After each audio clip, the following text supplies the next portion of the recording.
Hello, I'm Andy Schmuckler. I was born in 1946, and I was 40 few when the Cold War came to an end. The Cold War was a enormously significant phase in the history of humankind.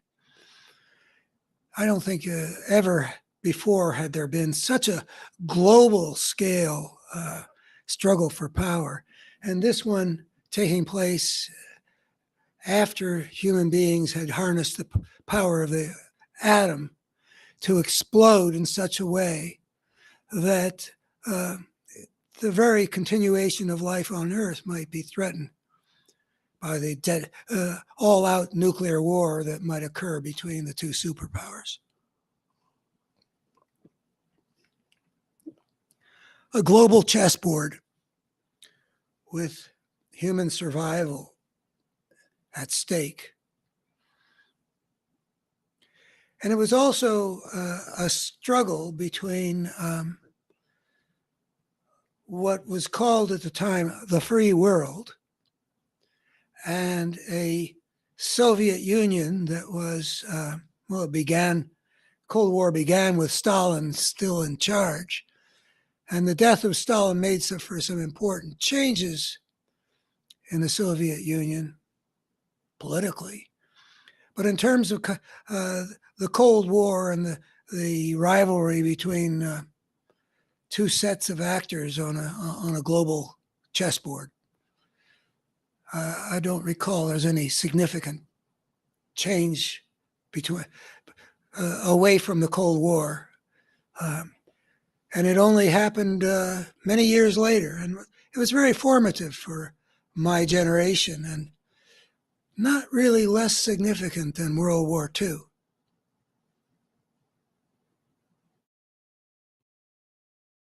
And the war was presented not just as a struggle for power between the two biggest enchiladas on the planet, which is not necessarily surprising. England and Germany did that. England and France did that. I mean, that's what great powers have done. But there was another aspect to it, which was definitely played up in how we Americans understood it. And that was that we were the leader of the free world. And that really captured an important reality. I mean, you can always chip away at this or that, but fact is that the conflict between the United States and the Soviet Union was focused on Europe, between countries aligned with the United States in Western Europe and countries aligned with the Soviet Union and regarded as satellites in the Soviet bloc. And it's noteworthy that people did not escape from West Germany to East Germany or West Berlin to East Berlin. The free nations were free to the extent that they were not under compulsion to be instruments of an imperial power. But the people in Eastern Europe were in that position, as was shown by the Hungarian Revolution of 56 and the Polish uprising of that year, and then in 68, the Soviet tanks were rumbling into Prague to crush the Prague Spring. It was a battle between tyranny and democracy. Our allies were basically the freest, most prosperous, and most decent societies on the planet, more or less. Some of our allies weren't as savory as all that, but the democracies were aligned with the United States. And it was a victory for our way of life, democracy, against tyranny that the Cold War ended as it did with an American victory. That American victory was interpreted much of the time, many places at the time,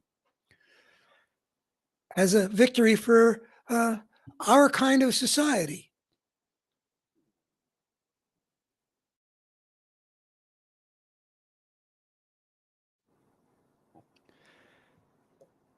The United States won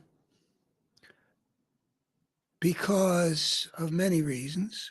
Among them, as a free society, we were more economically productive and more technologically creative than a regime like the Soviet Union.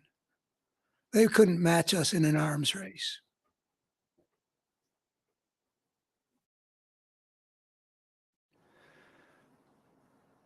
The United States won the Cold War, and that was a victory for our kind of society. During the Cold War, and I was involved in some of this to a limited degree, there were people who believed, people in thinking about national security, that we were at a disadvantage because we were a democracy, because some like the Kremlin basically could call the plays without having to worry about the messy thing about getting support. They could dictate in their dictatorship,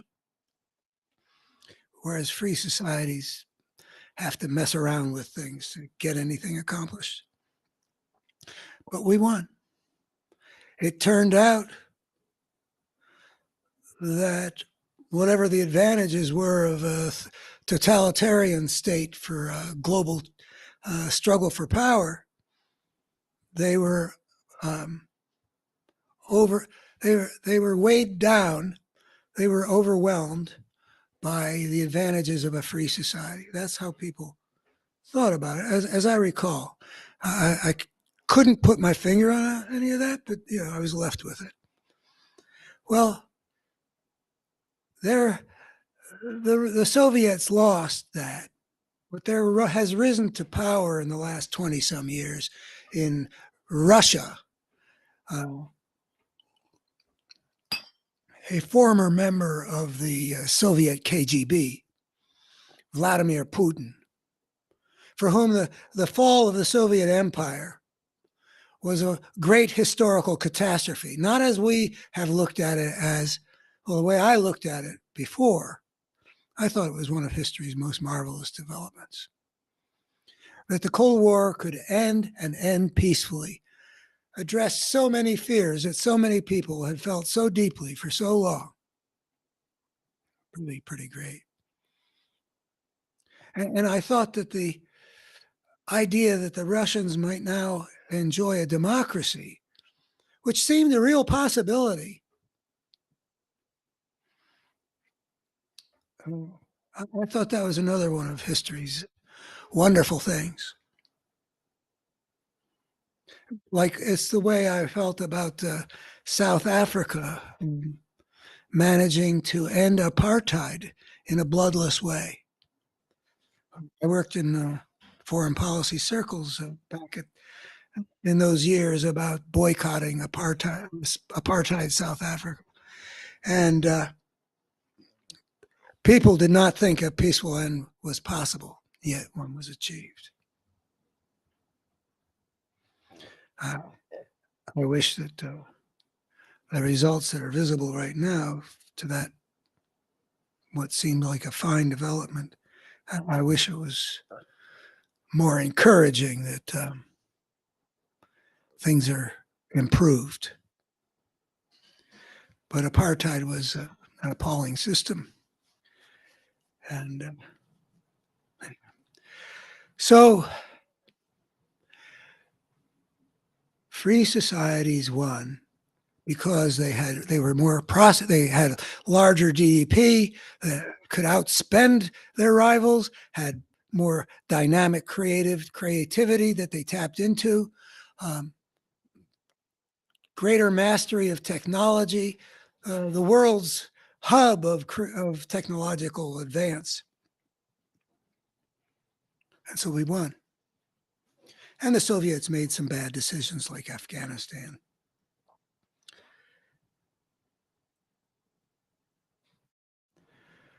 But one of the things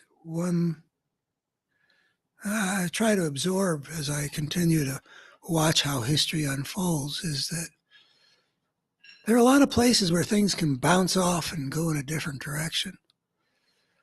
That the things that look like, oh, good, well, we settled that, turn out to be temporary, or at least frequently turn out to be temporary. Because things might unfold in some different direction. And I feel like, in a way, we're looking at, that victory was not necessarily permanent. If you regard the conflict as between democracy and tyranny, there's a chance right now that out of American politics at this moment, we may end up with tyranny taking over what was once the leader of the free world. That would be a reversal of the victory of the States. I mean, the basic issue is in such a thing as the Cold War.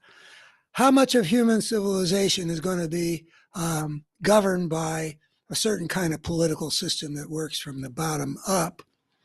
And how much of it is going to be governed by a political kind of system, which is a dictatorship from the top down? And that's still, that battle is more fundamental than the Cold War. It was what the Cold War was about. In a way, it was also about what was World War II was about. Not every conflict is a clear-cut thing like that, but what we got now is we know about Putin that he would be entitled to regard the victory of tyranny at the expense of democracy in the United States and maybe generally as having that he himself contributed to that victory. And we know that he's a guy, that KGB guy, who hates that the Soviet Union isn't fighting at the same heavyweight classification with the United States, and hates the United States, and wants NATO to be broken up, and et cetera, et cetera. We know that he's been working to restore Soviet power in the form of this truncated Russian Federation. And for a good while, he was doing quite well.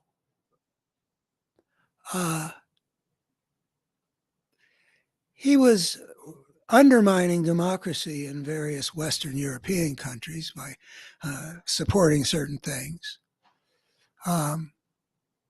He was making the Russia that he inherited, that was still kind of a democracy trying to be, he converted it into this one-man autocracy, a guy who could single-handedly launch an invasion of a neighbor. Tyranny definitely gained ground under Vladimir Putin. And his invasion of Ukraine, an important part of it is an attack on the democracy of Ukraine, which is threatening to have next door when he's trying to keep the Russian people completely subordinated to his will. He represents tyranny, and he was doing a good job on the global chessboard, working his way back to being a power.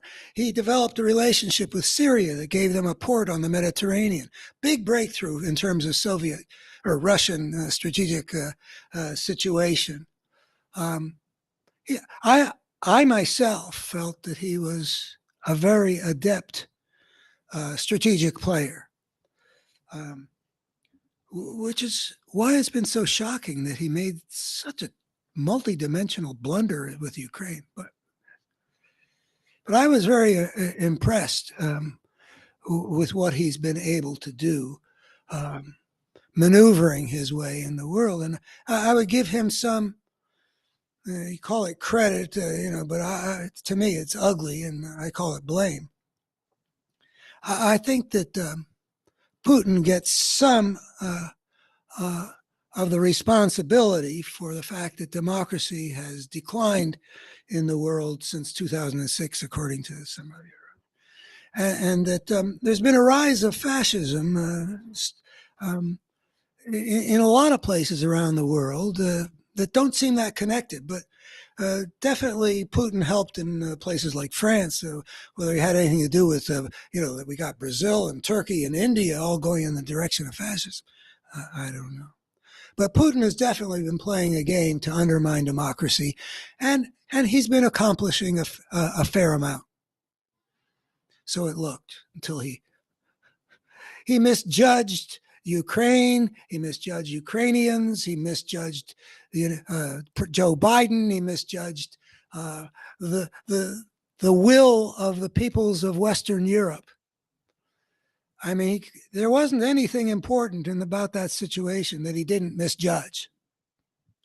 So I had to go from regarding him as one of those Russian chess masters. That country has produced a lot of really great chess masters over the generations. I mean, it's a thing. I'm a Russian chess master, including in our time, like Kasparov. And I thought that maybe Biden was such a guy, only playing the game of a different game of strategy, using the same mindset. But there he blundered. But also on the way to his blundering on Ukraine, he did the thing that I think may be history's greatest return on some sabotagey, espionage attempt to weaken a foe from the inside. I mean, societies have ventured various ways of trying to do that, like providing support to rebellious elements or something in a society they're trying to undermine. Well, Putin backed Trump in the 2016 election. I have wondered really hard, and I don't really have an opinion. How possible is it that without Putin's efforts, Trump would not have won the 2016 election? I've been interested in that question since, the whole thing unfolded with Jim Comey and all that stuff. Russia, if you're listening, I just wonder how likely is it that he was impactful enough to tip the result to Trump in an election that was pretty close. I mean, I tend to be blaming of Jim Comey more than anything else. But if we look at the real situation, the Mueller report shows we have every reason to believe that Vladimir Putin was definitely doing stuff to help Donald Trump that might well have mattered. Anyway, I don't think that the coming of fascism to America is mostly to be understood as a case of Putin succeeding in bringing the United States to the side of tyranny and reversing the American victory in the Cold War, because the free world will no longer have a leader, which is still a necessary role for the, without the United States being led by Joe Biden at the time of the Russian invasion of Ukraine, there would not have come together the allied force to help Ukraine make Putin a failure.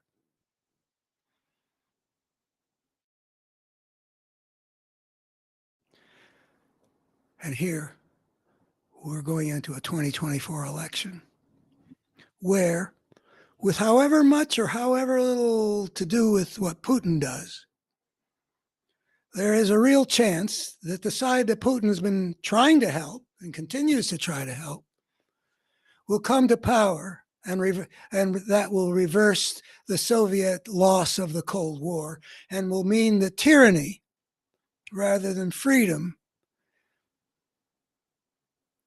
will be very powerful in the human future. And fascism shows itself to be very destructive in almost every way. It is not what you want governing the human future.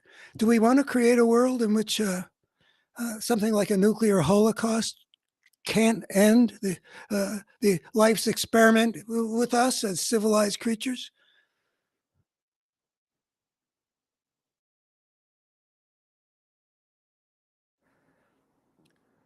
Fascism results in things like Putin's invasion of Ukraine, and in 1939, Hitler's invasion of Poland.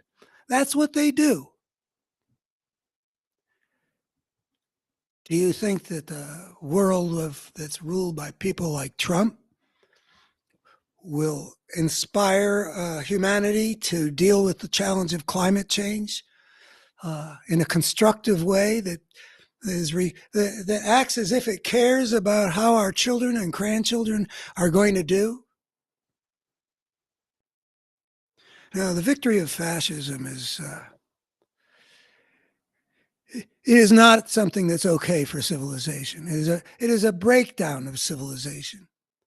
What's built is a political system in which the better elements, including the concern for the well-being of the people from whom the democratic force arises, that the good of people is really in control. Whereas with fascism, we get this rage to control the world and to dominate and humiliate and maybe even torture people. We can see that spirit.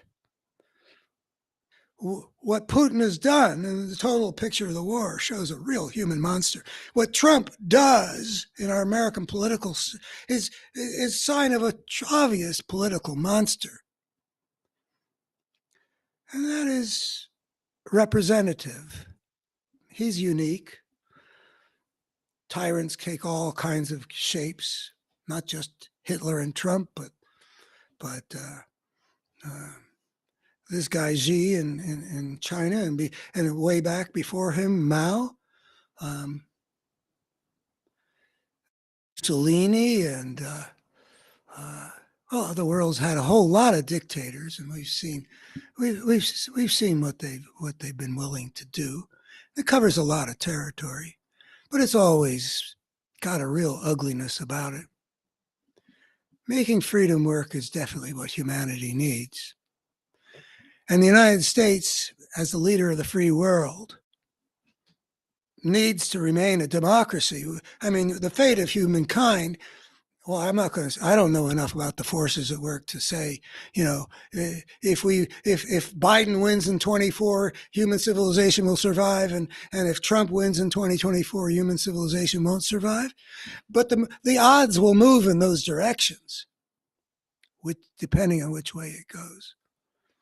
We need the better side of the United States, as imperfect as it may be, to be playing the kind of role in the world that the United States has played because it's on the side of democracy, whatever the hypocrisies we've also had.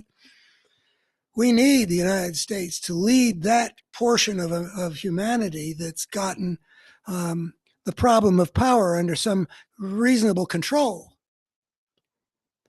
Whereas, like Putin's Russia, that shows that the problem of power is not at all under control. I mean, he kills his enemies, his opponents, his rivals. We know that.